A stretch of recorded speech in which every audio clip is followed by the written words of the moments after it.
हाँ जी, आप सबको जय यीशु की। परमेश्वर का धन्यवाद कि हम उस जगह पे एक बार फिर से हैं जहाँ पे आके हम परमेश्वर के वचन से कुछ बातों को सुनते सीखते हैं, कुछ बातों को जानने की कोशिश करते हैं। आज जो मैं आपके साथ बात करने वाला हूँ वो है तो बहुत पहले से, लेकिन आज की तारीख में बहुत ज़्यादा कॉमन हो गया, बहुत ज़्यादा कॉमन है और हर एज ग्रुप में वो कॉमन हो गया, जिसको डॉक्टर्स ने बीमारी का नाम दे दिया है। डॉक्टर्स कहते हैं कि ये बीमारी है, ये बहुत पहले से था, बहुत पहले से है, और इसे कहते हैं डिप्रेशन। डिप्रेशन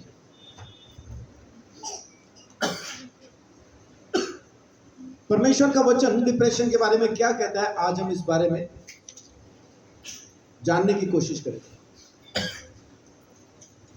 डिप्रेशन कभी भी किसी को भी किसी भी समय में हो सकता है। सब कुछ अच्छा खासा चल रहा होगा और अचानक से एक बंदा पूरा अलग हो जाएगा, कट जाएगा, परिवार से, घर से, दोस्तों से, सबसे अलग हो जाएगा।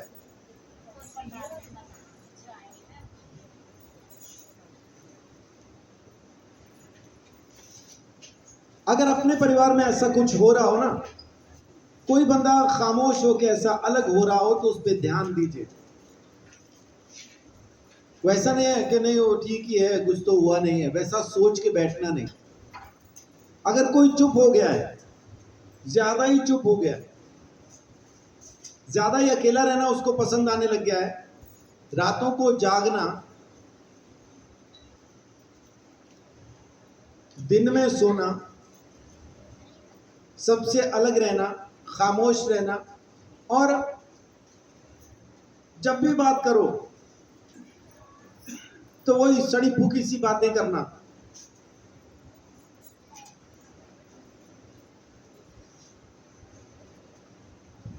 जब किसी की जिंदगी में ऐसा देखो तो समझो कि ये डिप्रेशन का शिकार है।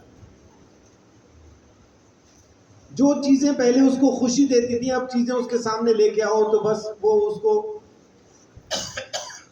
साइड में करने लगे, हटाने लगे, तो समझो कि वो डिप्रेशन का शिकार है। डिप्रेशन कभी भी किसी को हो सकता है। कोई बहुत अपना, बहुत नजदीक का कोई ऐसा खास जिससे बहुत ज्यादा प्रेम हो, उसकी मौत हो जाए, वो मर जाए, तो लोग डिप्रेशन में चले जाते हैं। डिप्रेशन, पहला राजा 19 का 4 पढ़िए, आपको डिप्रेशन समझ में आएगा कि डिप्रेस एक ऐसा बंदा जो डिप्रेशन में हो वो किस तरह की बातें करता।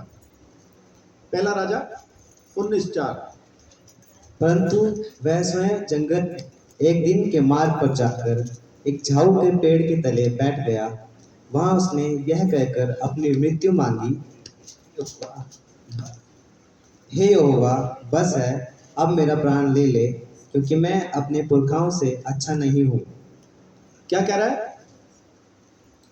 बस अब मुझे मार दे, मुझे खत्म कर दे, क्योंकि मैं किसी तरह से अच्छा नहीं हूं, मेरे अंदर कोई अच्छाई नहीं है, मेरे अंदर कोई भी गुण नहीं है, मैं बेकार हूं, खराब हूं, खत्म।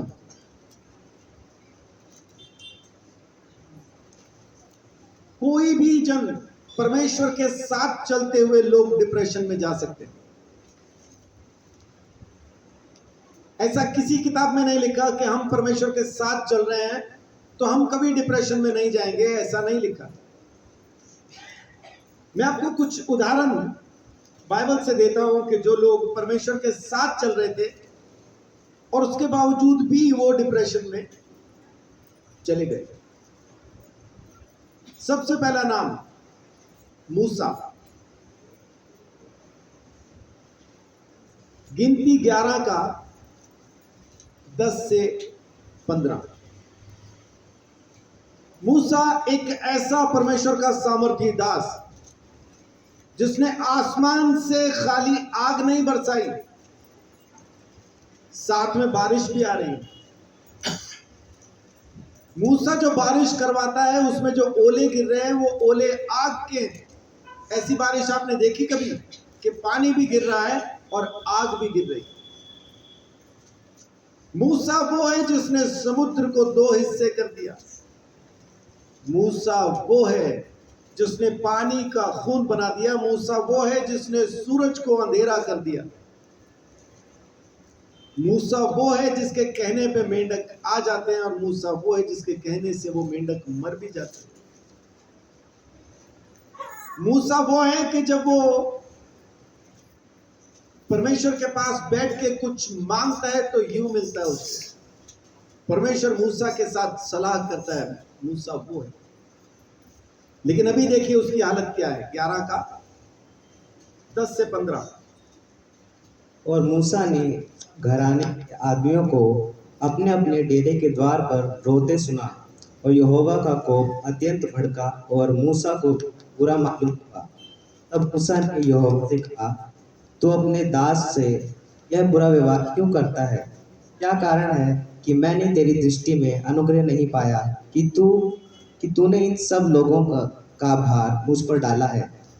ये सब लोग मेरे कोख में पड़े थे। क्या मैंने ही उनको उत्पन्न किया? जो तू मुझसे कहता है कि जैसे पिता दूध पीते बालक को अपनी गोद में उठाए फिरता है, वैसे ही मैं लोगों को अपनी गोद में उठाकर उस देश में ले जाऊंगा जिस देने की शपथ तूने उनके पिताओं से खाई है। मुझे इतना मांस कहाँ से मिले कि इन सब लोगों को दूं? ये सब कहकर मेरे पास रो रहे हैं कि तू हमें मांस खाने को दे। मैं अकेला इन सब लोगों का भार नहीं संभाल सकता, क्योंकि यह मेरी शक्ति के बाहर है। और जो तुझे मेरे साथ यही व्यवहार करना है, तो मुझ पर तेरा अनुग्रह हो। तू मेरे प्राण एकदम ले ले, जिससे मैं अपनी दुर्दशा ना देखने पाऊं। अब यहां पे क्या हो रहा है कि इजरायली फिर कुड़कुड़ाए खाने के लिए। उनको खाने के लिए मांस चाहिए। अब सोचने वाली बात यह है कि जब भी आप निर्गमन के अंदर पढ़ते हैं ना, तो आपको निर्गमन में जंगल जंगल जंगल ये पढ़ने को मिलता है। लेकिन अगर जंगल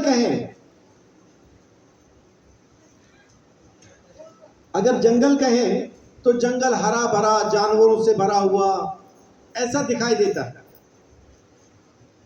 लेकिन ये जंगल नहीं है, वीराना है, ये विल्डरनेस है, रेगिस्तान का इलाका, मरुस्थल, पत्थर ही पत्थर है वहां पे, रेत ही रेत है वहां पे, ना पीने को पानी है, ना खाने के लिए कोई चीज। वहां परमेश्वर उनको मन्ना बरसा के दे रहा है, रोज दे रहा है, लेकिन इनको अब मांस चाहिए। कुड़कुड़ाए तो छावनी की एक तरफ से परमेश्वर की आग ने छावनी को जलाना शुरू किया। लोग अपने अपने दरवाजे पे खड़े होकर रोने लगे। जब रो रहे हैं तो मूसा कहता है कि तेरा अनुग्रह मुझ पे ऐसा हो कि मुझे एक झटके में मार दे। ये रोज का मरना, तिल तिल करके मरना, मेरी समझ के बाहर है। क्योंकि जिनके साथ वो है ना, वो कुड़कुड़ाने से बाज नहीं आते। ऐसा क्यों, वैसा क्यों, मेरे साथ क्यों, वहां ठीक नहीं थे क्या, यहाँ ठीक नहीं थे क्या, उसने क्या किया, मैंने क्या किया, ये लगे हुए मूसा के साथ। और जब जब ये मूसा के खिलाफ बोलते हैं, परमेश्वर इनको ताड़ना देता है। तब मूसा जाके इनके पास कहता है कि अब्बा गलती हुई, माफ करो, है ना। परमेश्वर इनको माफ कर। अभी फिर खाने को लेके ये चिल्ला रहे हैं। छावनी में आग लगी, परमेश्वर के पास से एक आग उठी और छावनी को जला रही है। अब ये लोग जल रहे हैं तो चिल्ला रहे हैं। और इस टाइम पे मूसा कह रहा है, तेरा अनुग्रह मुझ पे ये हो कि एक ही झटके में तू मुझे मार दे। मूसा जैसा शख्स अगर परमेश्वर के पास खड़े होकर अपने लिए मौत मांग सकता है, तो हम आम इंसान जिनकी मुलाकात खुदा के साथ वैसी नहीं है जैसी मूसा के साथ थी, अगर हम में से भी कोई ऐसा खड़ा होके कहने लगे बस मैं तो मरने वाला हूं, 15 मिनट बाकी हैं, जल्दी से पिज्जा मंगवा लो,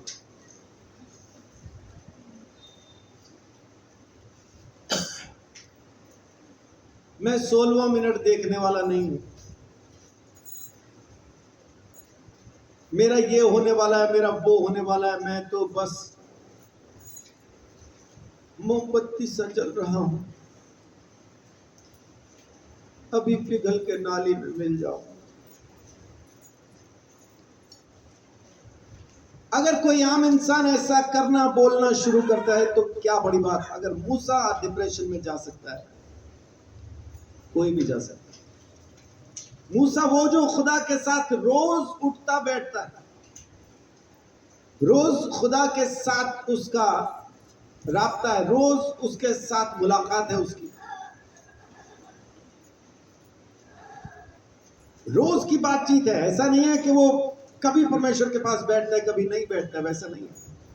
खुद खुदा के सामने बैठ के उसकी आवाज को अपने कानों से सुनता है, और वो ऐसी आवाज है कि जब मूसा सुनता है तो पूरी की पूरी छावनी को, पूरी कौम को सुनाई देती है कि परमेश्वर मूसा के साथ बात कर रहा है। बावजूद इसके जो खुदा के ऐसा रिश्ते में है तो भी वो डिप्रेशन में, अपने लिए मौत मांग रहा है, एक झटके में मार दे बोलता, यूं तड़प तड़प के इस दिल से, ऐसे नहीं मरना चाहता, एक ही झटके में खत्म करना, एक ही झटके। दूसरा उदाहरण देखिए, यह भी कोई कम नहीं है, एलिजा, एलिया। पहला राजा 19 अध्याय, इसका 1 से 4 तक पढ़िए अभी। तब आहाब ने इजबेल को एलिया के सब काम विस्तार से बताए कि उसने सब नबियों को तलवार से किस प्रकार मार डाला। तब इजबेल ने एलिया के पास एक दूत के द्वारा कहला भेजा, यदि मैं कल इसी समय तक तेरा प्राण उनका सा न कर डालूं, तो देवता मेरे साथ वैसा ही वरन उससे भी अधिक करे।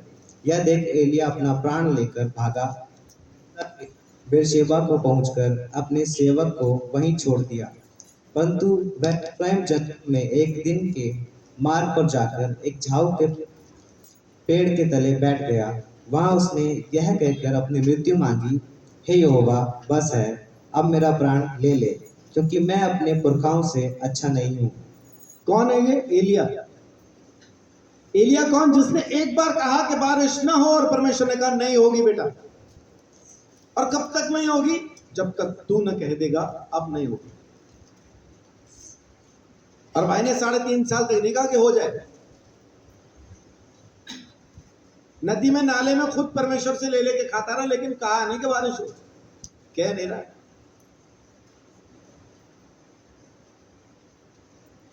ये वो है जिसने परमेश्वर के साथ बात की। परमेश्वर, आज मैं बाल देवताओं के याजकों के साथ चैलेंज करने वाला हूं। क्या चैलेंज करेगा? मैं उनको चैलेंज करूंगा कि अगर तुम्हारा खुदा जिंदा है तो आसमान से आग बरसा दे।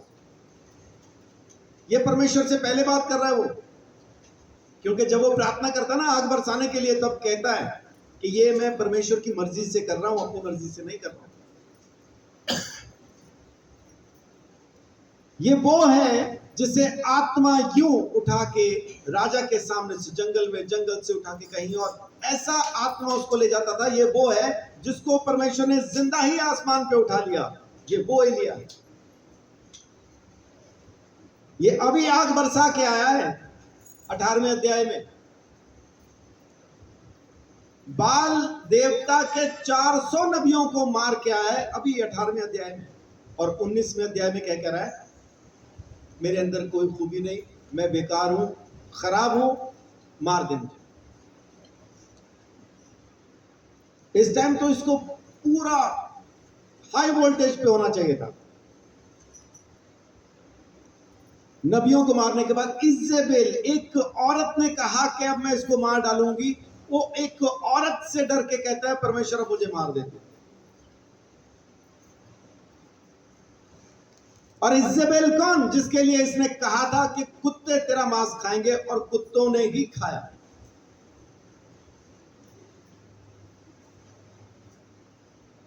गली में एक ऐसी पड़ी हुई लाश जिसको कुत्तों ने बंबोड़ बंबोड़ के खाया, उसके सिर्फ हाथ पांव और सर बच गया, बाकी सब चट। ये है इजेबेल।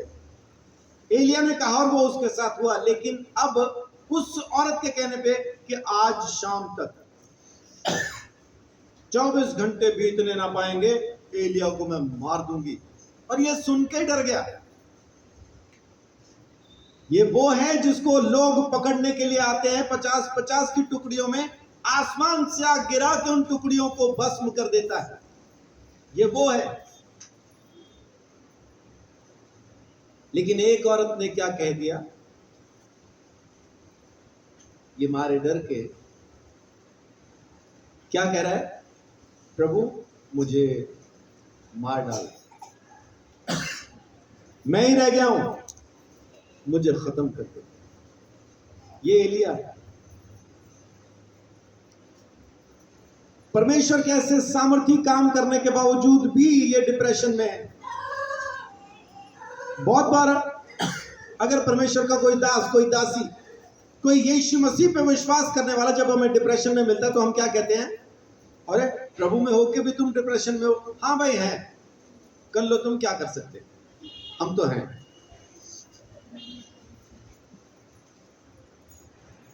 मूसा डिप्रेशन में रह सकता है, एलिया डिप्रेशन में रह सकता है, हम भी रह सकते हैं। परमेश्वर में आने के बाद हम परमेश्वर की संतान जरूर बन जाते हैं, तो नहीं बनते। तो परमेश्वर की संतान होने के नाते उसका जो फजल होना है वो मैं बताऊंगा आपको। लेकिन डिप्रेशन में जा सकते हैं हम। यीशु में हैं बोल के हम इस चीज को एक्सेप्ट ही ना करें कि हम डिप्रेशन में हैं, तो इलाज कहां से होगा? निकलेंगे कहां से? क्या यह परमेश्वर के लोगों के साथ भी होता है? हां जी, होता है। मूसा के साथ हुआ, एलिया के साथ हुआ, तीसरा नाम बोलता हूं अय्यूब के साथ हुआ।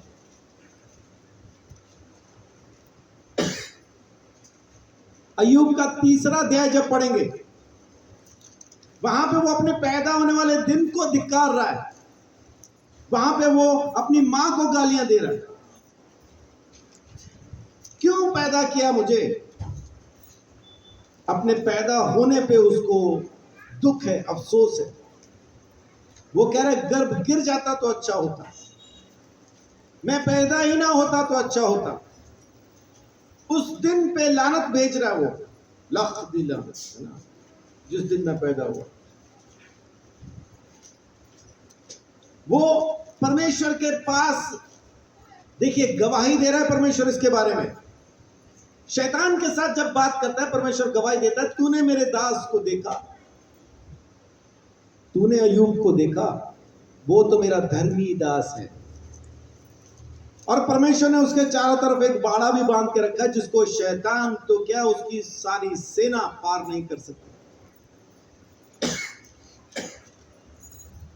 अय्यूब का नाम सुनते ही शैतान के 7 कपड़ों में आग लग गई। 7 कौन से गिनते रहना आराम से, लेकिन लग गई।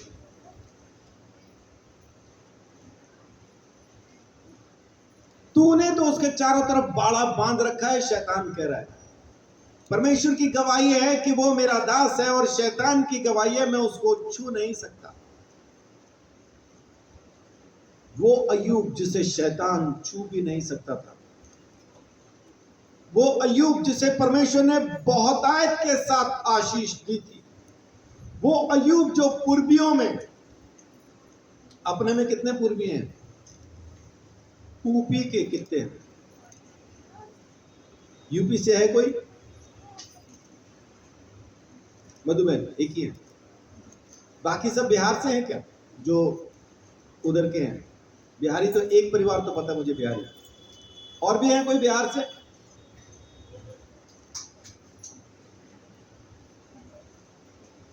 हिंदुस्तान के अंदर किसी को पूर्बिया कहो ना उसको बुरा लगता है, लेकिन परमेश्वर ने अय्यूब को पूर्बिया कह के बुलाया। पूर्बियों में सबसे अधिक धनी वही है, परमेश्वर का वचन कहता है।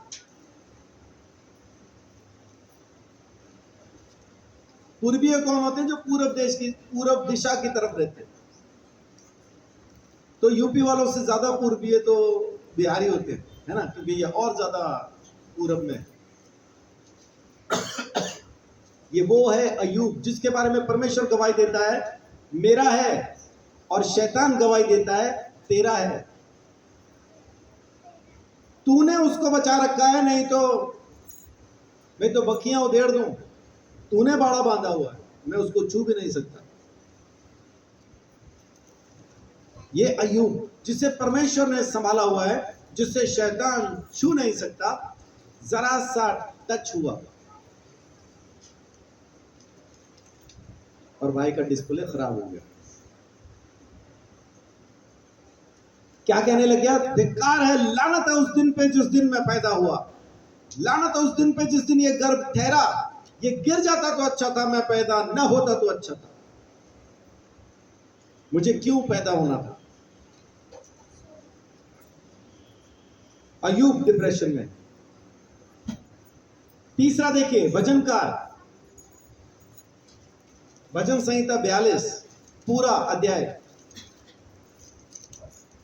ये चौथा है।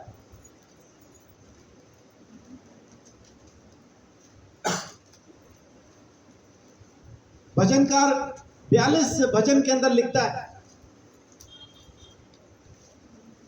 मैं कब मिलूंगा उसको, मैं कब यहोवा को मिलूंगा। मेरी आत्मा, मैं तो हिरणी के जैसा प्यासा हूं। जैसे हरिणी पानी के जल की प्यासी, नदी के जल की प्यासी होती है, नदी के जल की प्यासी होती है, वैसे मैं भी यहोवा का प्यासा हूं। मैं कब यहोवा को मिलूंगा। गौतम भाई ने गीत लिखा है, मैं कदों उसनु मिलांगा, मैं कदों उसनु देखा। यहां पे बहुत व्याकुल है, बड़ा परेशान है, मैं क्या करूं, मैं क्या करूं, मैं क्या करूं। भजनकार डिप्रेशन में है। फिर उसके बाद देखिए उपदेशक, सब उपदेश 2:20, यहां पे जो उपदेश देने वाला है वो भी डिप्रेशन में है। सब उपदेशक 2:20। तब मैं अपने मन में उस सारे परिश्रम के विषय जो मैंने धरती पर किया था निराश हुआ। निराश है ये, निराश माने डिप्रेशन का हिस्सा है ये।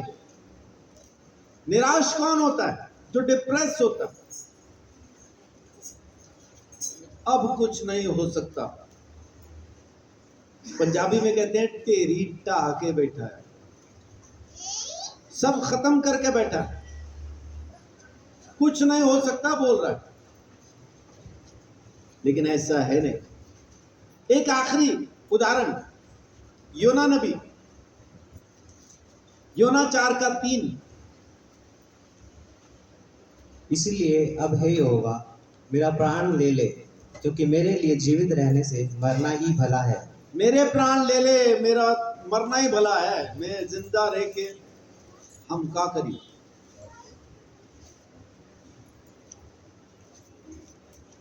ये सारे के सारे लोग परमेश्वर के साथ चलने वाले लोग हैं, परमेश्वर की आवाज को सुनने वाले लोग हैं, परमेश्वर की बातों को मानने वाले लोग हैं, और परमेश्वर के कामों को अपनी जिंदगी में देखने वाले लोग हैं। योना का डिप्रेशन क्या है? भाई को जब परमेश्वर ने कहा निनवे को जा, तो ये किधर को भागा?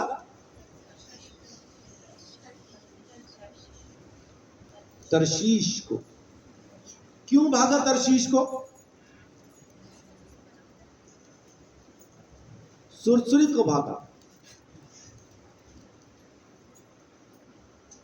संडे की क्लास में पूछा गया सवाल, एक बच्चे ने जवाब दिया,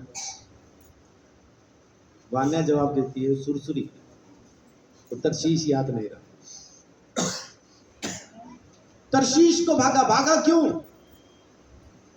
क्योंकि परमेश्वर के बारे में जानता था कि वो विलंब से कोप करने वाला अनुग्रहकारी है।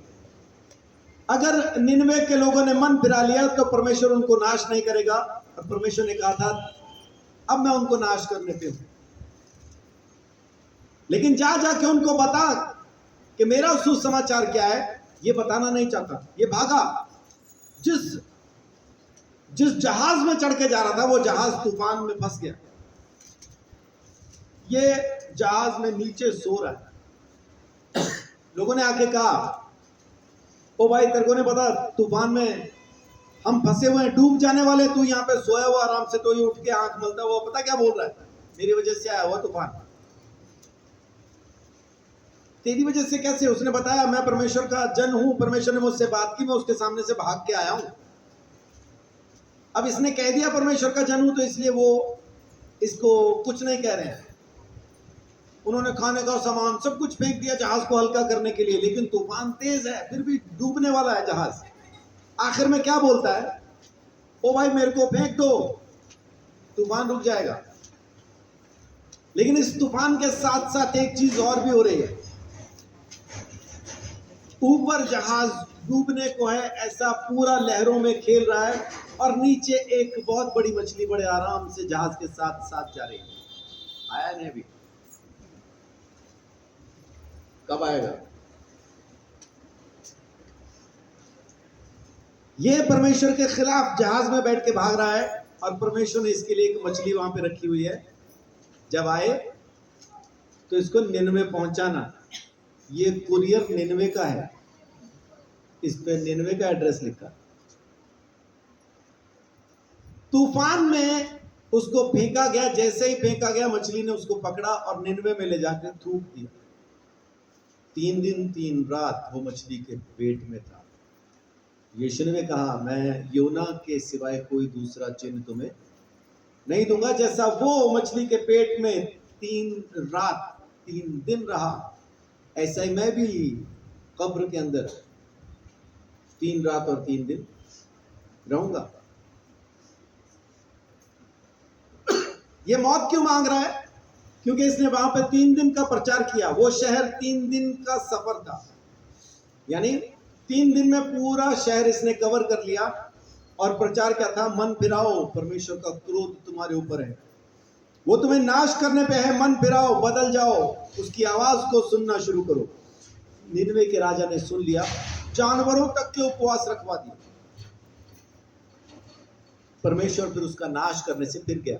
अब परमेश्वर ने नाश नहीं किया, लेकिन ये पहाड़ पे बैठा देख रहा है अब होगा विस्फोट और ये शहर तबाह हो जाएगा। लेकिन जब विस्फोट नहीं हुआ तब क्या बोलता है? मार दे मुझे, मार दे मुझे। क्या कहता है 4:3 में?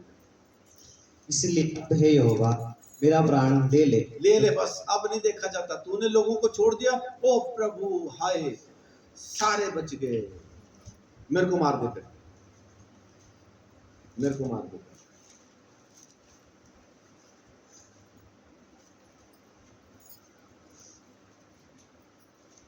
ये कुछ उदाहरण मैंने आपको बताए, 6 उदाहरण मैंने आपको वचन से बताए डिप्रेस्ड लोगों के। अब देखते हैं कि इसका उपाय क्या है। परमेश्वर का वचन डिप्रेशन से बचने के लिए हमें क्या सिखाता है?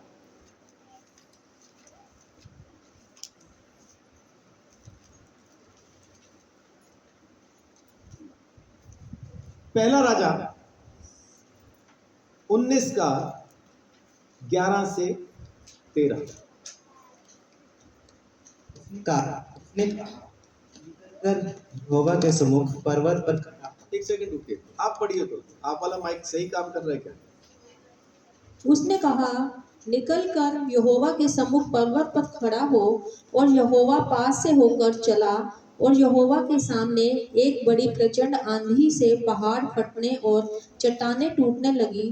तो भी यहोवा उस आंधी में ना था, फिर आंधी के बाद भूकंप हुआ तो भी यहोवा उस भूकंप में न था। फिर भूकंप के बाद आग दिखाई दी तो भी यहोवा उस आग में न था। फिर आग के बाद एक दबा हुआ धीमा शब्द सुनाई दिया। यह सुनते ही एलिय्याह ने अपना मुंह चादर से ढांपा और बाहर जाकर गुफा के द्वार पर खड़ा हुआ। फिर एक शब्द उसे सुनाई दिया, हे एलिय्याह, तेरा यहाँ क्या काम? उसने कहा, मुझे सेनाओं के यहोवा के निमित्त बड़ी जलन हुई, क्योंकि इजराइलियों ने मेरी वाचा टाल दी और तेरी बेटियों को 13 तक, गिरा दिया। 19 का 11 से 13। पहला इलाज, जो डिप्रेस्ड है, जो डिप्रेशन में है, परमेश्वर की उपस्थिति में आए। परमेश्वर की उपस्थिति में आए। एलिया जो मर जाने वाली बातें कर रहा था, जो अपने आप को खत्म कर देने वाली बातें कर रहा था, परमेश्वर ने उसके साथ बात की और अपनी उपस्थिति, अपनी प्रेजेंस उसके ऊपर प्रकट की। जो परमेश्वर की उपस्थिति में आ जाएगा वापस, जो परमेश्वर के अनुग्रह के अंदर वापस आता है, डिप्रेशन से आजाद हो जाएगा। आमीन, आमीन। परमेश्वर के पास लौट के आना, परमेश्वर की उपस्थिति में आना। इन सब लोगों को आप देखिए, जितने भी लोग परमेश्वर के, ये जो लोग हैं, अगर डिप्रेशन में गए हैं तो परमेश्वर के सामने ही बैठे। और परमेश्वर जिसके ऊपर अपनी उपस्थिति को प्रकट करना शुरू कर देता है, वो इस डिप्रेशन से आजाद होना शुरू हो जाता है। पहली चीज, परमेश्वर की उपस्थिति में अपने आप को लेके आए। परमेश्वर को देख रहा है, ये ढूंढना चाहता है। उसको आंधी में दिखाई नहीं दिया, उसको तूफान में दिखाई नहीं दिया, एक हल्की सी आवाज सुनाई दी।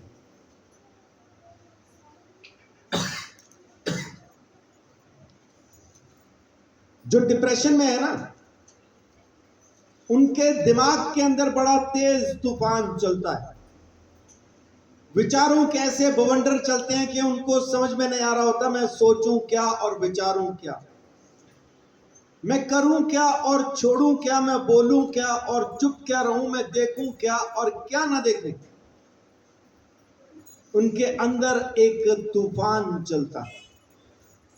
इस तूफान में जरूरी है कि परमेश्वर की आवाज को सुने। बड़ी धीमी आवाज है वो आवाज बड़ी धीमी है। इस तूफान में सुनाई देना बड़ा मुश्किल है। ये जो दिमागी तूफान होता है ना, ये बाहर वाले तूफान से कहीं ज्यादा बड़ा होता है। इसमें आवाज कहीं ज्यादा होती है। बहुत से लोग आके बोलते हैं, जी मेरे दिमाग में लगातार आवाजें आती हैं। कहां से आ रही हैं वो आवाजें? ये डिप्रेशन है जो दिमाग के अंदर आवाजों को पैदा करता है। बड़ा तूफान चल रहा है अंदर, बहुत सा तूफान चल रहा है अंदर। एक बार मैं ऐसे ही बैठा था और दिमाग में कुछ लाइनें आई, जिसको आमतौर पे लोग शेर कह देते हैं, पर शेर जैसा कुछ नहीं है, ईदड़ी है। लेकिन जो आई वो मैंने लिख दी कि लगी है शर्त समंदर से मेरी, लगी है शर्त समंदर से मेरी, बड़ा तू है तो छोटा मैं भी नहीं। लगी है शर्त समंदर से मेरी कि बड़ा तू है तो छोटा मैं भी नहीं। छुपे होंगे लाख तूफान तुझ में, शांत अंदर से मैं भी नहीं। हम सबका ये हाल है, हम सबका यही हाल है। ऊपर से हम शांत दिखाई देते हैं, लेकिन अंदर क्या चल रहा है ये तो अंदर ही जानता है। इस अंदरूनी तूफान के बीच में आपको यहोवा की आवाज सुननी। वो बात कर रहा है आपसे। जैसा कल प्रीति ने गवाही दी थी, तूफान तो उसमें भी चल रहा था, लेकिन उस तूफान में उसने एक आवाज सुनी, मैं तेरे साथ हूं। तू खामोश रही, मुझे अच्छा लगा। ये सुना उसने। उसके बाद फिर अंदर बाहर के सारे तूफान शांत हो गए होंगे, क्योंकि उसकी आवाज सुन ली। जब तक आप परमेश्वर की आवाज नहीं सुनेंगे, ये तूफान चल ही रहे हैं। फिर इस डिप्रेशन की गोली को कोई खत्म नहीं कर सकता, ये लगातार खानी पड़ेगी, क्योंकि तूफान चल रहा है और इसकी पावर बढ़ती जाएगी। ये स्ट्रॉन्ग से स्ट्रॉन्गेस्ट होती जाएगी और धीरे धीरे अपना असर खत्म कर देगी। सुशांत सिंह राजपूत हीरो था, सुपर हिट हीरो था, लेकिन डिप्रेशन का शिकार था। ओवरडोज ने उसको मार दिया।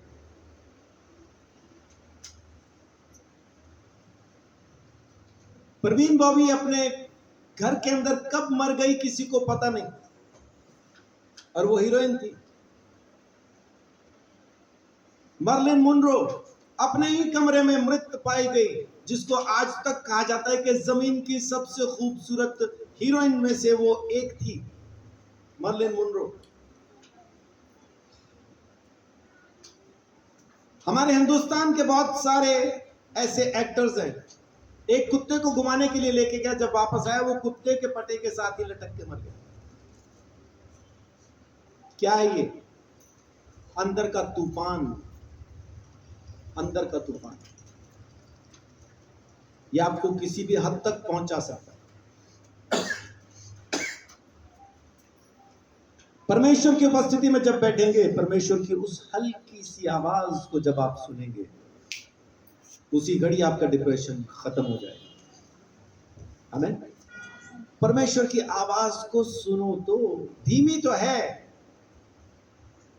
लेकिन संदेश बड़ा स्ट्रॉन्ग है। संदेश लाउड एंड क्लियर है।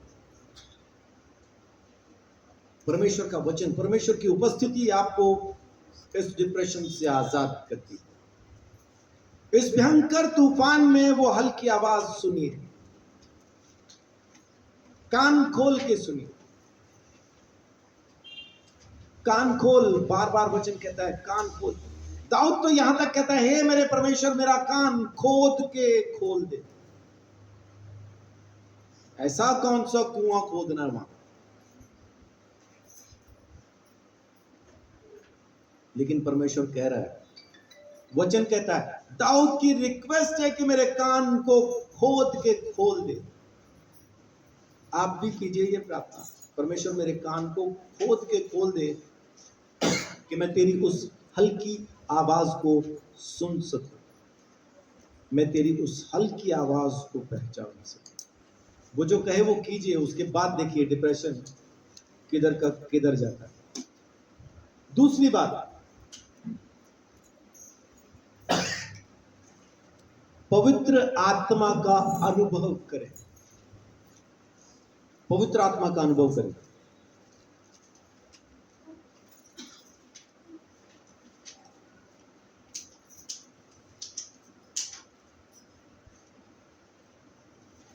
पवित्र आत्मा का अनुभव करें।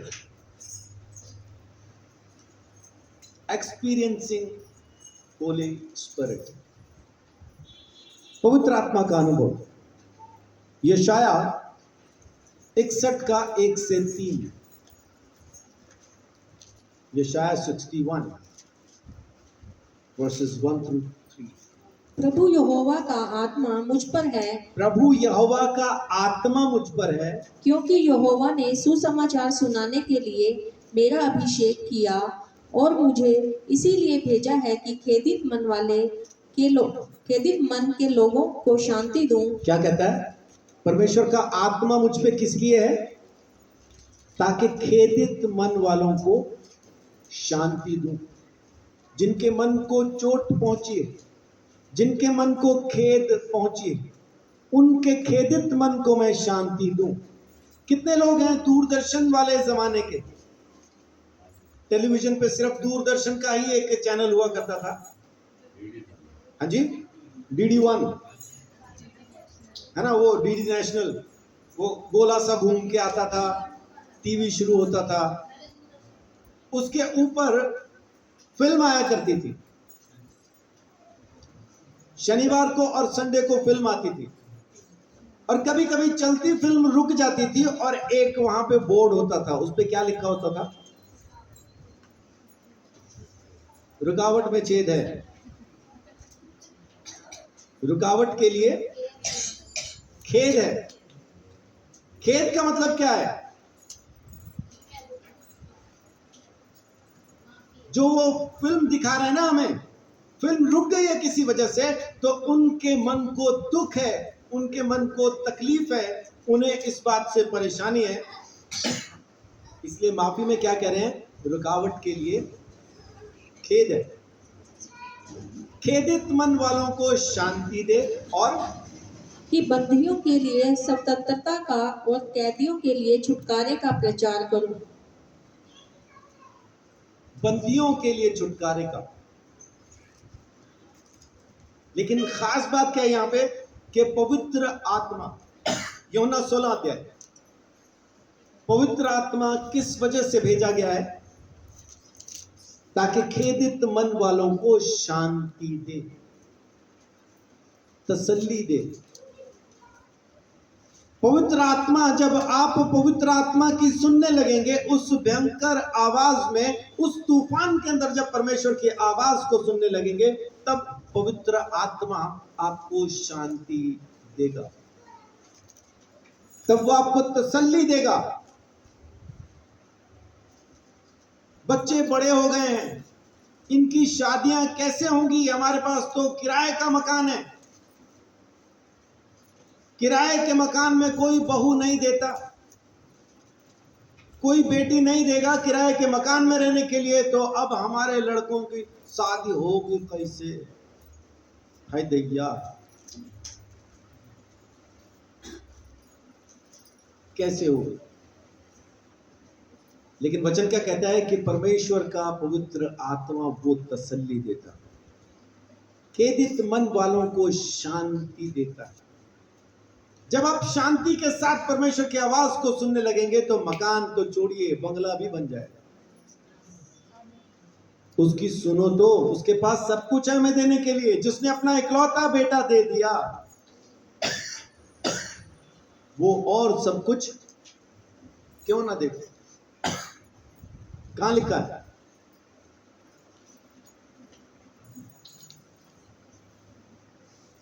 किताब कौन सी?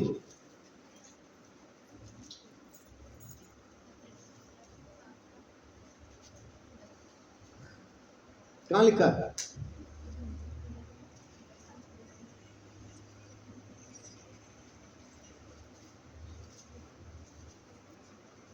रोमियो 8 अध्याय, रोमियो 8 का मेरा ख्याल है कि 32 में लिखा।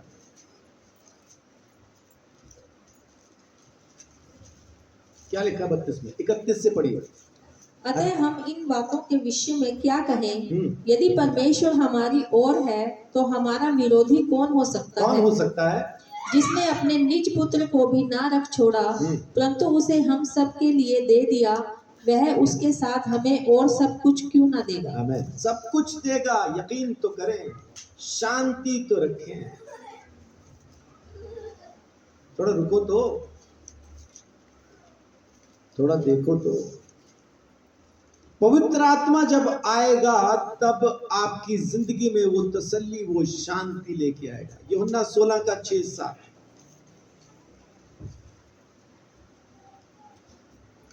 परंतु मैंने जो यह बातें तुमसे कही हैं, इसीलिए तुम्हारा मन शोक से भर गया है। शोक से भर गया है। तो भी मैं तुमसे सच कहता हूँ कि मेरा जाना तुम्हारे लिए अच्छा है, क्योंकि यदि मैं न जाऊं तो वह सहायक तुम्हारे पास न आएगा, परंतु यदि मैं जाऊंगा तो उसे तुम्हारे पास भेजूंगा। आमीन। जो बातें मैंने तुम्हें कही है कि मैं जा रहा हूं तुम्हें छोड़ के, इस वजह से तुम्हारा मन शोक से भर गया है, लेकिन यकीन करो मेरा जाना भला है, क्योंकि जो आएगा ना वो तुम्हें तसल्ली देगा, वो तुम्हें शांति देगा। पवित्र उस परमेश्वर की पवित्र उपस्थिति में बैठना सीखे, तूफान में उसकी आवाज सुने, पवित्र आत्मा का अनुभव करें। जब तक हमें पवित्र आत्मा का अनुभव नहीं होता, अनुभव का मतलब क्या है? एक्सपीरियंस। और एक्सपीरियंस कैसे आएगा? सुनने से, मानने से।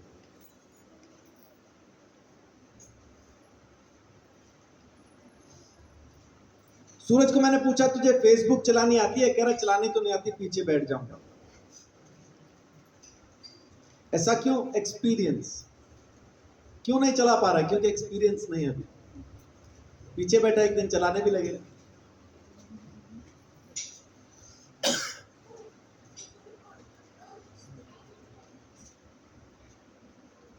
आप जिस काम को करना शुरू करते हैं उसका एक्सपीरियंस आपको होता जाता है, उसका एक्सपीरियंस होता जाता है। पवित्र आत्मा की सुनना शुरू करेंगे तो वो एक्सपीरियंस आपकी जिंदगी में आएगा, और अपने एक्सपीरियंस पे आप पहचानने लगोगे, अपने अनुभव से आप जानने लगोगे परमेश्वर की सिद्ध इच्छा क्या है। यूहन्ना रोमियो 12:2 में यही लिखा है, पढ़ने की जरूरत नहीं, आप खाली नोट लिखना चाह रहे तो लिख लीजिए। लेकिन वहां यही लिखा है कि संसार के सदृश न बनो, बल्कि परमेश्वर की सिद्ध, भली और भावती इच्छा को अनुभव से जानते जाओ। अनुभव से जानते जाओ। पवित्र आत्मा का अनुभव आपकी जिंदगी में होना चाहिए। एक बार बरसात के समय में, जो मैं पहले भी कई बार बता चुका हूं, इसलिए थोड़ा सा याद करवा रहा हूं कि अनुभव होता क्या है। सर्दियों में बारिश का मौसम था, और आपको पता ही अंबाला पहले तो थोड़ा सा 2 गिलास, अगर लोगों ने एक ही गली में 2 गिलास पानी डाल दिया तो बाढ़ आ जाती थी। तो वो बारिश हो रही थी उस टाइम पे, और गलियों में पानी भरा हुआ था, घुटने से ऊपर पानी था, स्कूटर तो नहीं चल सकता था, और सर्दियों का मौसम। मैं जर्सी पहन के अंदर बैठा प्रार्थना कर रहा था। परमेश्वर का आत्मा मुझे बोलता है 8 सेक्टर में जा, अंजलि बहन के घर जा। मैंने दरवाजा खोल के परमेश्वर को दिखाया, देख बारिश हो रही है। उसको पता ही हो रही है। और फिर मैंने दिखाया, देख मैंने स्वेटर पहनी है, ठंड भी है, जर्सी पहन रखी थी मैंने। फिर मैंने याद करवाया, मेरे पास जो स्कूटर है वो तो सूखी सड़क पे नहीं चलता, पानी में कैसे चलेगा। लेकिन परमेश्वर का आत्मा लगातार मुझे बोल रहा है तू जा। अब मैं गुस्से में गया हूं, कोई खुशी से नहीं जा रहा, क्योंकि परमेश्वर कह रहा है। उसकी आवाज सुन के मैं उतरा, जाके किक मारी, और मैंने बोला ये स्कूटर निकलते ही बंद हो जाएगा गली में, यहीं से वापस आ जाऊंगा अगर बंद हो गया तो। परमेश्वर कह रहा है जा। मैंने किक मारी, और मैं वेट कर रहा हूं बंद कब होगा, हो ही नहीं रहा, वो बंद ही नहीं हो रहा। वो किश्ती के जैसा तैरता हुआ 8 सेक्टर पहुंच गया। अब 8 में उसके घर के आगे पहुंच के स्कूटर खड़ा किया। जब अंदर गया तो अंजलि बहन बेड के ऊपर से ऐसा गिरी हुई थी, लटकी हुई थी। उनका सिर की तरफ से जो शरीर था वो नीचे था, उनकी टांगे ऊपर, रजाई में फंसी होने की वजह से वो गिरी नहीं थी। जब मैंने उनको देखा तो मैंने वो बहन को पकड़ के बेड पे किया, क्या हुआ बहन? तो रोने लगी, कह रही सर आप कहां से आ गए? मैंने बोला वो छोड़, मैं आ गया हूं, अब पता हुआ क्या? तो उसने 3 दिन से कुछ नहीं खाया था, उसकी तबीयत खराब थी, पूछने वाला कोई नहीं था, अकेली रहती थी। मैं कहा गिरी कैसे? तो उसने दिखाया, दूर पानी पड़ा था, बोल रही पानी लेने की कोशिश कर रही थी, उठ के नहीं जा पा रही थी, इसलिए पानी ट्राई किया ऐसा, तो लटक गई और वापस भी नहीं आ पा रही है। मैंने उसको बिठाया, पानी पिलाया, उसके बाद पूछा घर में कुछ है? बोली मैगी है। मैंने मैगी बनाई, चाय बनाई, उस बहन को खिलाई, चाय खुद भी पी, उसने नहीं पी, मैंने पी।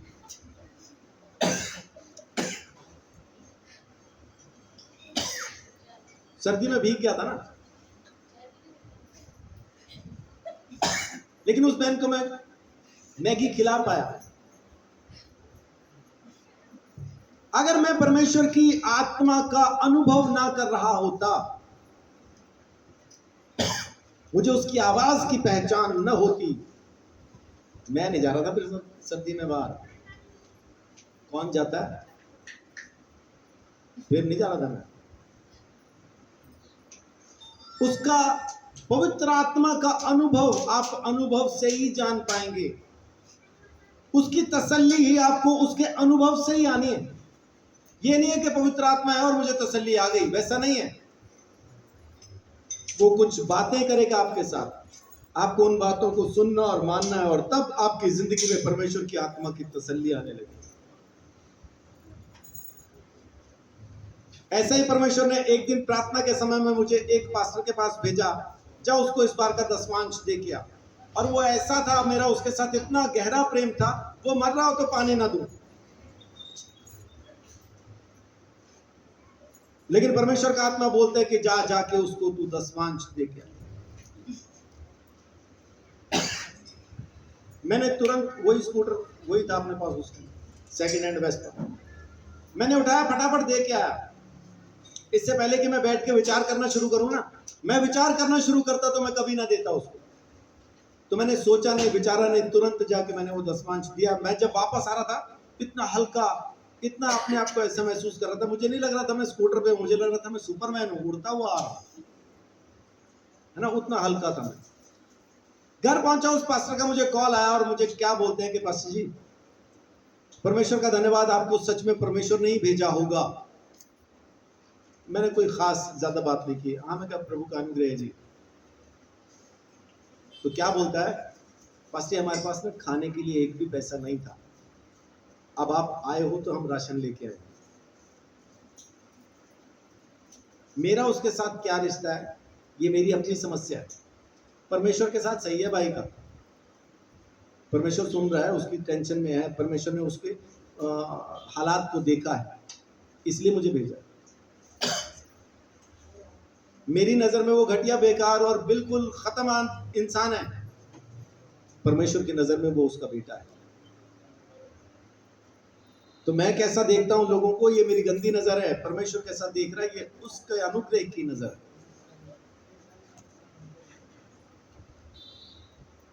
इसलिए उसकी आवाज को सुनना शुरू, जब तक आप पवित्र आत्मा के अनुभव में नहीं आएंगे ना, पवित्र आत्मा को न जान पाएंगे, ना पहचान पाएंगे, ना उसकी सुन पाएंगे, ना मान पाएंगे। और जब तक आप पवित्र आत्मा की मानोगे नहीं, तो अगली कहानी शुरू नहीं होगी। ये पहला कदम है कि आज की तारीख में आप पवित्र आत्मा की सुनो और मानो, फिर अगला कदम आएगा। पहला स्टेप है, पहला कीजिए, दूसरा फिर आने वाला। तीसरी बात, अपनी उम्मीद को, अपने भरोसे को परमेश्वर में प्लेस कीजिए, मतलब उस पे रखिए। अपनी उम्मीद और भरोसा परमेश्वर में रखिए। परमेश्वर में रखने का मतलब क्या होता है,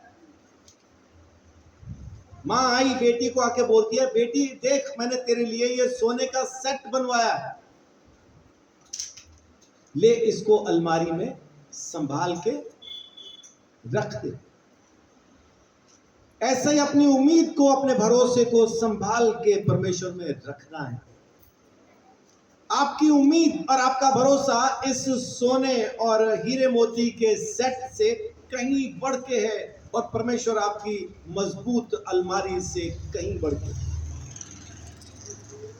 वो आपकी तिजोरी से कहीं ज्यादा मजबूत है, कहीं ज्यादा आप उस पर यकीन रख सकते हैं। वो दृढ़ गढ़ है, आप उसमें पना लीजिए, उसमें अपने उम्मीद को और भरोसे को रखिए। आपकी आशा और आपका भरोसा परमेश्वर में होना चाहिए, परमेश्वर में रख दो उसको। परमेश्वर पर भरोसा नहीं करना, परमेश्वर में भरोसा रखना है, परमेश्वर में अपनी आशा को रखना है। वही जगह है जहां पे वो महफूज रहता है।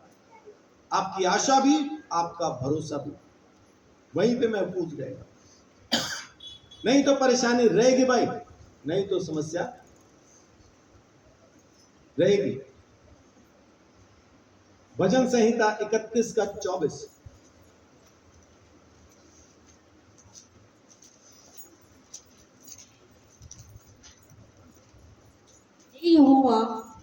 हे यहोवा पर आशा रखने वालों, हियाव बांधो और तुम्हारे हृदय दृढ़ रहे।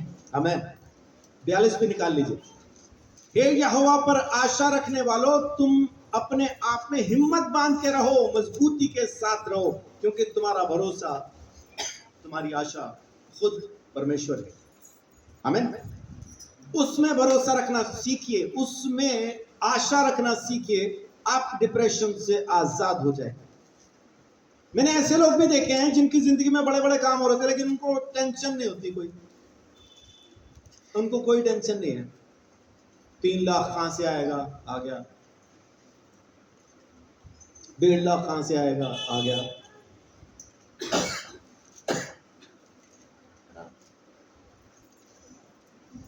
मैं बाहर कैसे जाऊंगा, चला गया। उनको कोई टेंशन नहीं है। बहुत सारे टेंशन में जी रहे हैं। 25-25, 30-30 लाख भी उन्होंने खर्च कर दिया, लेकिन बाहर का वो भी नहीं देखा। उनको फॉरेन जाना था, लेकिन अभी फॉरेन को 14 साल हो गए यही घूम रहे। सब बेच दिया, सब हो गया, वो नहीं रहा। और कोई ऐसा है जिसको कोई टेंशन ही नहीं है, होगा ठीक, नहीं होगा ठीक, और उसका ठीक ठीक होता जा रहा है। हिसाब किताब बिल्कुल एकदम अपनी अपनी जगह पे सेट बैठ कर। जिसको कोई टेंशन नहीं, जिसको घर खरीदने की टेंशन नहीं, जिसको गाड़ी खरीदने की टेंशन नहीं, बस उसको चाहिए परमेश्वर देगा और हो जाएगा। आपको अच्छे कपड़े पहनने हैं, टेंशन नहीं, कहां से आएंगे, टेंशन नहीं। आपको 5,000 की कमीज पहननी है, पहनो ना, कौन रोकता। आपको 6,000 की कमीज पहननी है, पहनो ना, कौन रोक रहा है। परमेश्वर इंतजाम करके देगा ना, आपको 1,000 रुपए की ला देगा। ये ले पकड़। कितने की ले सकता है परमेश्वर? क्या पूछता है, कमीज कौन सी पहननी है? अब मैंने पहनी 5,000 वाली। अच्छा, देगा कितने? 1,000 दूंगा। ओके डन, दे 1,000, ये ले कमीज।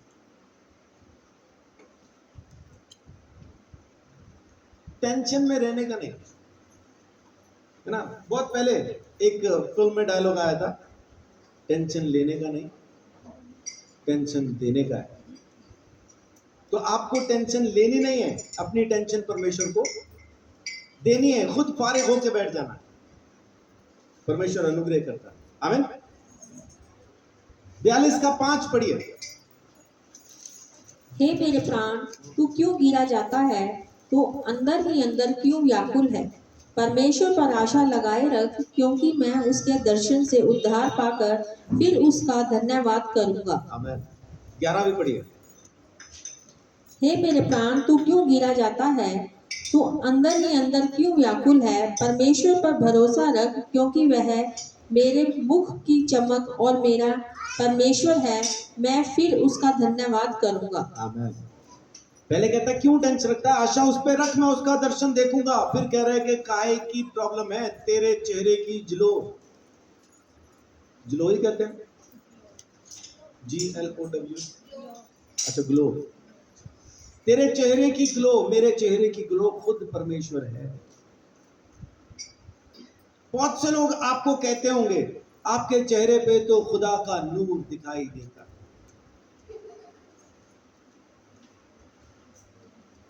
ये कहां से आता है? उस पे उम्मीद रखने से, उस पे भरोसा रखने से। हे मेरे मन, तू क्यों व्याकुल है। यहां पे भजनकार कह रहा है, तू क्यों व्याकुल है, तेरा परमेश्वर है ना, उस पे रख आशा, उस पे रख उम्मीद, वो तेरे साथ है। इब्रानियों 6 अध्याय 6 का 18-19।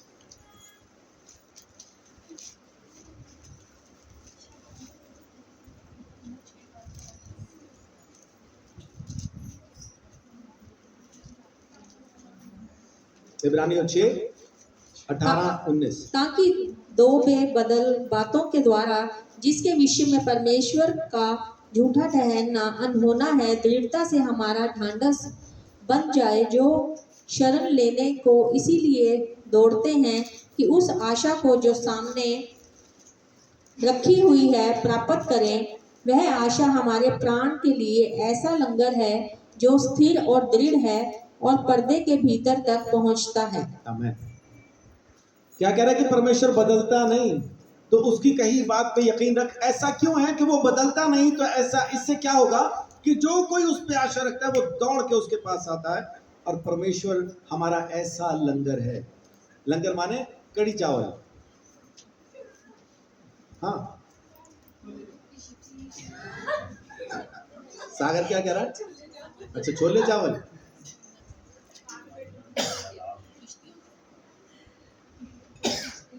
जहाज को समुद्र की लहरें बहा के ना ले जाए, जहाज पानी में इधर उधर डोलता ना फिरे, तो उसको बंदरगाह पे बना के रखने के लिए एक लोहे का बहुत बड़ा और मजबूत जंजीर से बंधा हुआ, लंगर कहते हैं उसको भी, वो समुद्र में फेंक दिया जाता है ताकि ये जहाज यहीं टिका रहे। तो परमेश्वर हमारा मजबूत गढ़, वो हमारा लंगर है, ताकि हम समुद्री तूफानों में, जिंदगी के इन तूफानों में, जिंदगी की हवाओं में इधर उधर डोलते न रहें, तूफान के अंदर कहीं खो न जाए।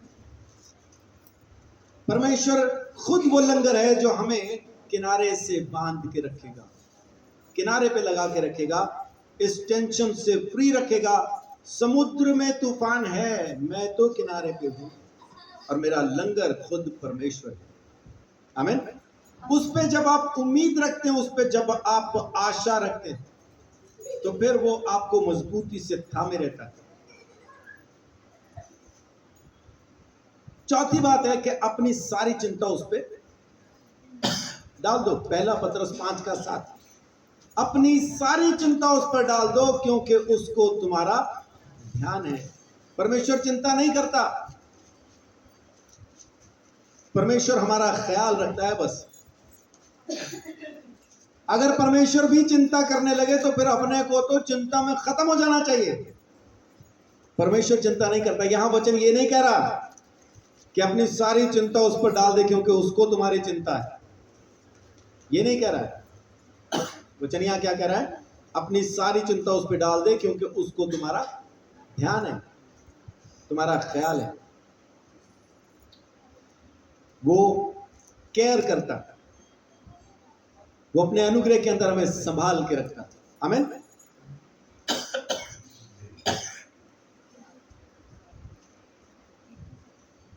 पांचवी और आखिरी बात है,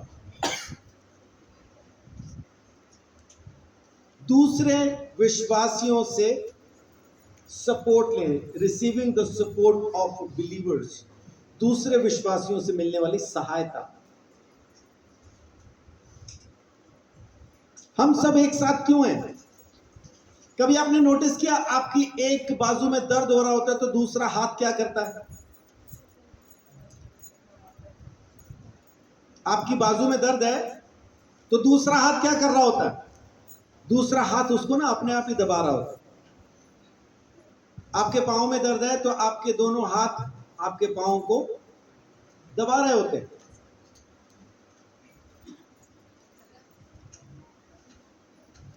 हाबिल कह रहा गला दर्द हो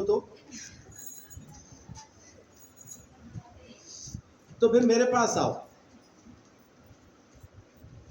मैं आपको गले का इलाज बताऊंगा। ये थोड़ी कह रहा हूं मैं दबाऊंगा। कैसी सोच।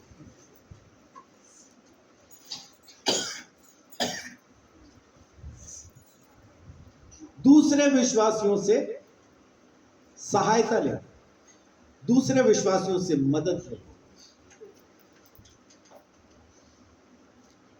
पहला शमूएल 20:41-42।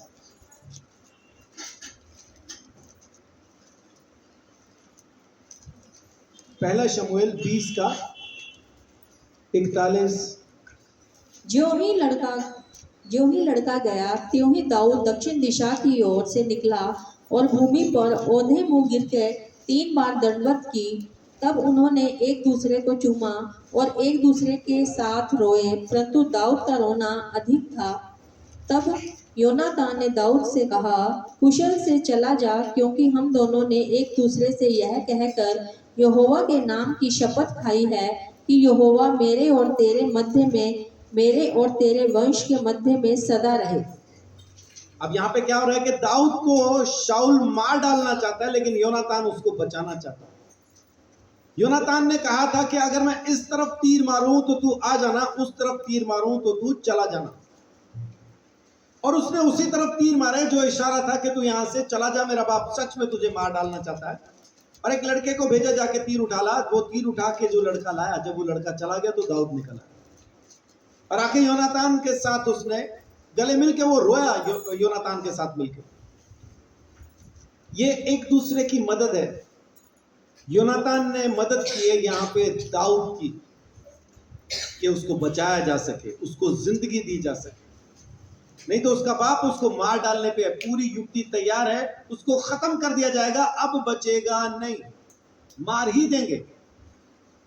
लेकिन योनातान ने वहां पे दाऊद को बचाने के लिए काम किया। अय्यूब 2 अध्याय 11 से 13।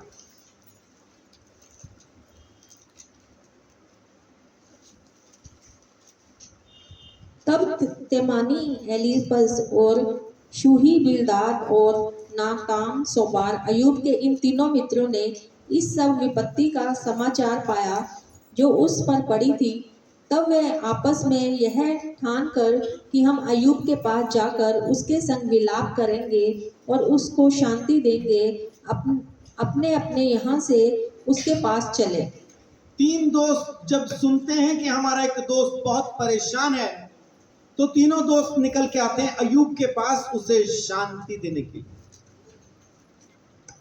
कभी कभी क्या होता है कि किसी की जिंदगी में परेशानी हो रही होती है ना, तो हम घर पे बैठे खुश हो रहे होते हैं, देखा और चुप करने। 3 अमलियों ने सोचा, 3 नशेड़ियों ने सोचा, हम ये खेत खरीद लेंगे, यहाँ पे गन्ने बोएंगे, गन्ने हम बेचेंगे, फिर हम अमीर होते जाएंगे। दूसरा कह रहा है यार यहाँ पे तो गांव बहुत पास है, अगर हमने यहाँ पे गन्ने बोए तो गांव वाले तो आके उनको उखाड़ उखाड़ के वो खा लेंगे, हमारी फसल तो खराब कर देंगे। तो कह रहे एक काम करते हैं, गांव जला देते हैं, गांव जल जाएगा तो हमारे गन्ने को कुछ नहीं होगा। बोल रहे ठीक है। अभी ना खेत खरीदे हैं ना गन्ने बीजे हैं, खाली नशे में सोचा है और जाके गांव में आग लगा दी, और आग लगा के कह रहे हो चुप हो गन्ने।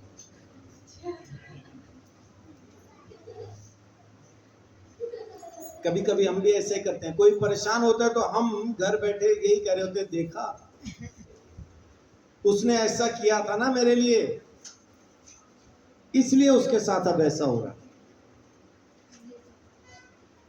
अन्य जाति क्या बोलते हैं, दुश्मन मरे खुशी ना करिए, सज्जना भी मर जाना, खाकों बने ने खाक दे पुतले, आखिर खाक समान।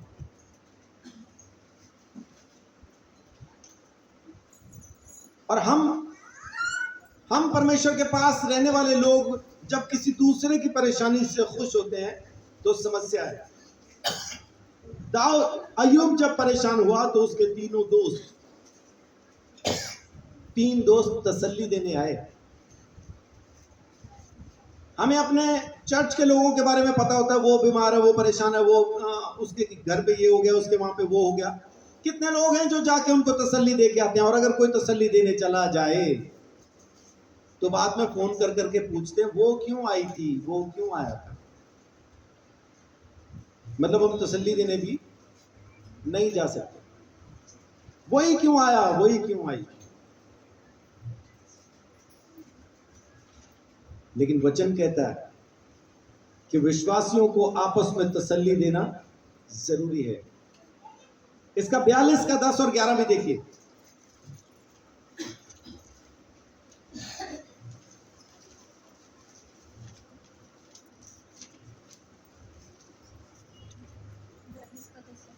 तब अय्यूब ने अपने मित्रों के लिए प्रार्थना की, तब यहोवा ने उसका सारा दुख दूर किया, और जितना अय्यूब के पास पहले था उसका 2 गुना यहोवा ने उसे दे दिया।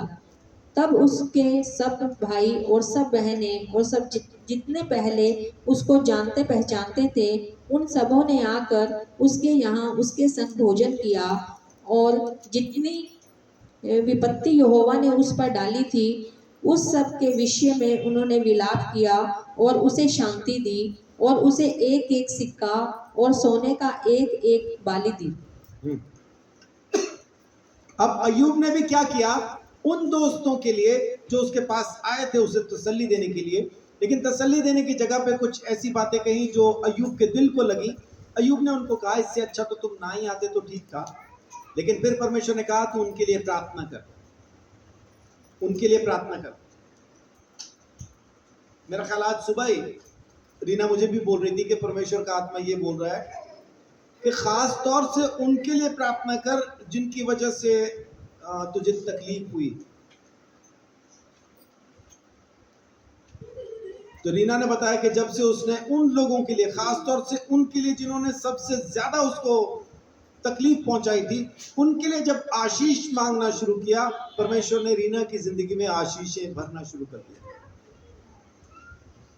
अय्यूब ने अपने दोस्तों के लिए जब आशीष मांगी, परमेश्वर ने उसको पहले से डबल दिया। लोग आके उसके पास विलाप करने लगे, लोग आके उसको तसल्ली देने लगे। ना सिर्फ खाली तसल्ली, सोना भी लेके आ रहे हैं उसके पास। पहला थिस्सलुनीकियों 5 अध्याय।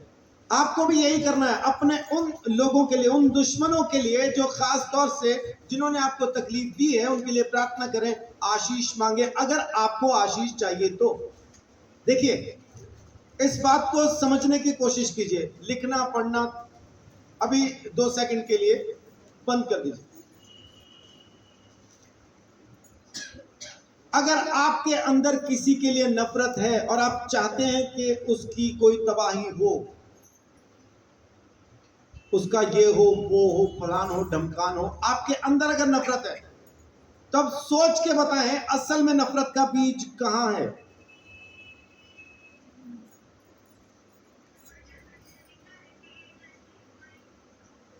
कहां है वो नफरत का बीज? जो नफरत कर रहा है ना, वो नफरत का बीज उसी के अंदर है। तो जहां बीज होगा, पेड़ वहां उगेगा, या सामने वाले के वहां उगेगा जहां पे वो बीज नहीं है। नफरत मुझ में है ना, तो बीज मुझ में पैदा होगा, और इसकी फसल कहां आएगी? इसकी फसल भी मुझ में ही आनी है। फिर और ज्यादा तकलीफ होती है। प्रार्थना तो हम कुछ और कर रहे थे, उल्टा हो रहा है। अब इसको दूसरी तरह से देखें। अगर आप आशीष देना शुरू करते हैं, तो असल में आशीष का बीज कहां है? हमारे अंदर। पेड़ कहां पैदा होगा और फल कहां आएगा? अब तय आपने करना है, कौन सा पेड़ चाहिए। आपके अंदर कौन सा पेड़ आप पैदा करना चाहते हैं? अगर मैं चुगली कर रहा हूं तो पेड़ कहां है? दूसरे की बुराई कर रहा हूं तो पेड़ कहां है? अभी वो छोटा है, फल नहीं आए, इसलिए हमें कोई तसल्ली, कोई ऐसा परेशानी नहीं है, हम तसल्ली के साथ बुराइयां कर सकते हैं। लेकिन भाई, ये पेड़ बड़ा हो रहा है और ये बड़ा होता जाएगा, और फिर तब सारी दुनिया जब आपकी बुराई करेगी ना, तो फिर रहा नहीं जाएगा। फिर हम रो रो के यही कहेंगे, मैंने क्या बिगाड़ा दुनिया का? कुछ नहीं बिगाड़ा, तूने बीज बोया अपने अंदर चुगली का, नफरत का, बदनामी का, बड़ा हो गया, अब उस पे फल आ गए हैं। अब चुगली तेरे बारे में होती है, बदनामी तेरी होती है, और सब कुछ अब तेरे बारे में चल रहा है, क्योंकि फल आ गया।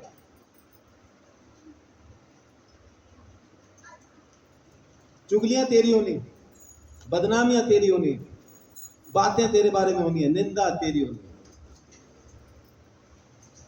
पहले हम दूसरों को कैरेक्टर सर्टिफिकेट देते थे, लेकिन वो मशीन कहां पे है? कैरेक्टर सर्टिफिकेट पैदा करने वाली मशीन मेरे अंदर है ना। अब अपना भी छप के आ रहा है। जब अपना छप के आ रहा है तो अब पढ़ा नहीं जा रहा, ये तो मेरा हो ही नहीं सकता, मेरा नाम गलती से लिख दिया इससे, मेरा नाम है। ओ भाई, तेरा ही है, तेरा प्रिंट आउट आया है। पहले टाइपिंग चल रही थी, पहले दूसरों के प्रिंट आउट निकल रहे थे, अब तेरा निकला है। तो इस बात को थोड़ा अपने अंदर गौर करें, समझें इस चीज को कि जो आप कर रहे हैं ना, वो बीज आपके अंदर है। वो सामने से कोई वो नहीं कर रहा कुछ भी। मेरे अंदर जो है यीशु भी कहता है जो तेरे अंदर है वही तुझे अधर्मी ठहराएगा, वही तुझे पापी बनाएगा, वही तुझे अशुद्ध करेगा, जो तेरे अंदर है। यीशु मसीह ने कभी ये नहीं कहा सामने वाला तेरे अंदर कुछ डाल देगा, ना, वो कुछ नहीं डाल सकता। तेरे अंदर जो है वही तुझे शुद्ध या अशुद्ध करेगा। इस चीज पे ख्याल कीजिए, गौर कीजिए। पहला थिस्सलुनीकियों 5:11। इस कारण एक दूसरे को शांति दी इस कारण एक दूसरे को शांति दो और एक दूसरे की उन्नति का कारण बनो, हाँ जी, जैसा कि तुम करते भी हो। आमीन। तो अब क्या करो एक दूसरे के लिए? एक दूसरे को शांति दो और एक दूसरे के लिए तरक्की का कारण बनो। ठोकर का कारण नहीं, तरक्की का कारण। आप में से कोई जब तरक्की करता है मुझे बड़ी खुशी होती है, मुझे लगता है मैं तरक्की कर गया हूं। और आप लोगों में से जब कोई गिरता है तो मुझे परेशानी होती है, मुझे लगता है मैं गिर गया हूं। इसलिए खड़े होकर चलना सीखिए, तरक्की करना सीखिए, वो खुदा आपके साथ रहेगा। आमीन। तो आज मैं आपको दुनिया की एक कॉमन परेशानी जिसको कहते हैं डिप्रेशन, उसके बारे में बता रहा हूं। परमेश्वर के लोगों पर भी ये आ सकता है, कोई बड़ी बात नहीं। बाइबल गवाही देती है इस बात की, बहुत से लोगों पे आया। 6 लोगों का उदाहरण मैंने दिया, बहुत से लोगों पे आया। मूसा पे आया, एलिया पे आया, अयूब पे आया, वचनकार पे आया, उपदेशक पे आया, योना नबी पे आया। यीशु मसीह कहता है चेलों पे भी आया, जो बातें मैं तुमसे कहता हूं उसकी वजह से तुम्हारा मन खेदित है, लेकिन टेंशन ना लो, पवित्र आत्मा आने वाला। अब निकलेंगे कैसे डिप्रेशन से? सबसे पहला, परमेश्वर की उपस्थिति में, अपने अंदर के तूफान में उस हल्की आवाज को सुनिए, सुनना शुरू कीजिए। दूसरा, पवित्र आत्मा का अनुभव अपने अंदर महसूस कीजिए, पैदा कीजिए। तीसरा, अपनी आशा को, अपने भरोसे को परमेश्वर में रख दीजिए।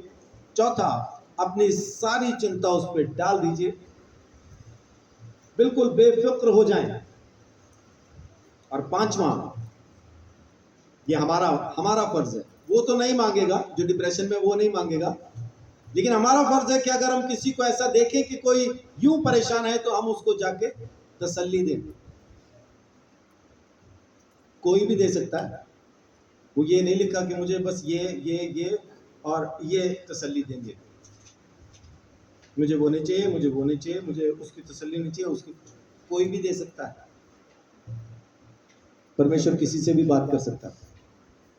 उस पास्टर के बारे में अगर मैं ऐसा ही सोचता, मेरे को जाने की जरूरत नहीं, तो भूखा ही था, वो, उसका परिवार भूखा ही था। फिर